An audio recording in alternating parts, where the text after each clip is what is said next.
नमस्कार, आप देख रहे हैं न्यूज 18 बिहार झारखंड। मैं हूं आपके साथ रुचिका राज।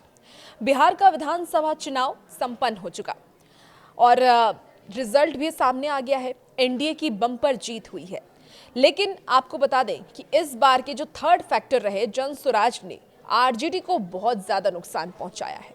कैसे आरजेडी को जन स्वराज की तरफ से नुकसान पहुंचाया गया है, चलिए इस वीडियो के जरिए आपको विस्तार से पूरी जानकारी देते हैं।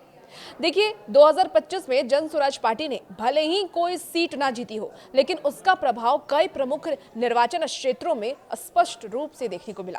प्रशांत किशोर के नेतृत्व वाली पार्टी पहली बार बड़े पैमाने पर चुनावी मैदान में उतरी। 238 सीटों पर उम्मीदवार उतार करके प्रदेश की राजनीति में सीधा हस्तक्षेप किया। शाम के 6:30 बजे तक उपलब्ध आंकड़ों के अनुसार जन स्वराज पार्टी को लगभग 15 लाख वोट मिले हैं, जो कि करीब 3% वोट शेयर के बराबर है। और ये वोट शेयर बताता है कि पार्टी ने बिहार के मतदाताओं के एक बड़े वर्ग पर प्रभाव डाला है, खासकर युवा और पहली बार वोट देने वाले समुदाय पर। अब कई सीटों पर समीकरण भी बिगड़ा है। अब कौन कौन सी सीट है जिसका समीकरण बिगड़ा है और किन किन पार्टी पर इसका असर हुआ, चलिए वो आपको बताते हैं। देखिए, जन स्वराज के उम्मीदवार ने भले ही शीर्ष स्थान हासिल ना किया हो, लेकिन उनके वोटों ने कई सीटों पर मुकाबला की दिशा बदल दी। पार्टी के कारण राजद और एनडीए दोनों को नुकसान हुआ, जिसका असर अंतिम नतीजों में साफ दिखाई देता है।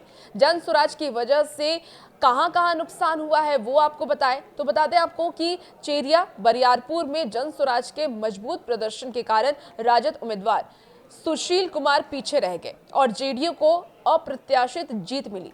वोटों का बिखराव सीधे राजद के नुकसान का कारण बना। शेरघाटी में भी नुकसान हुआ। शेरघाटी में जन स्वराज ने राजद प्रत्याशी प्रमोद वर्मा की जीत की संभावनाएं कमजोर कर दी। यहां लोजपा रामविलास ने बढ़त बनाई और जीत दर्ज की। जन स्वराज ने यहां तीसरे प्रमुख शक्ति केंद्र की तरह काम किया है। अब कहां एनडीए के उम्मीदवार को जन स्वराज पार्टी की तरफ से नुकसान सहना पड़ा, वो भी जान लीजिए। जो कि हाट में जन स्वराज के कारण एनडीए को सबसे बड़ी पार्टी में से एक जेडीयू के उम्मीदवार मंजर आलम की हार हुई। वोटों के विभाजन ने सीधे एआईएमआईएम को जीत की ओर धकेल दिया। चनपटिया की बात करें तो चनपटिया में जन स्वराज के वोटों ने मुकाबले का संतुलन बिगाड़ दिया, जिसके कारण बीजेपी उम्मीदवार उमाकांत सिंह पीछे रह गए। आपको बता दें कि 32 सीटों पर 10,000 से अधिक वोट जन स्वराज को मिले हैं और ये किसी भी नवोदित क्षेत्रीय दल के लिए एक बड़ा संकेत है कि उनकी स्वीकृति तेजी से बढ़ रही है। जन स्वराज तीसरी ताकत अब बनता हुआ नजर आ रहा है और ये संकेत दे रहा है। हालांकि ये इसका पहला चुनाव था जन स्वराज का। प्रशांत किशोर ने पहली बार चुनावी मैदान में वो उतरे और 238 सीटों पर अपने उम्मीदवारों को उतार दिया। हालांकि उन्हें एक भी सीट तो हाथ नहीं लगी, लेकिन वोट प्रतिशत लेने में वो कामयाब रहे और इसका नुकसान सीधे सीधे आरजेडी को हुआ और किन्हीं किन्हीं क्षेत्रों में जेडीयू को भी हुआ।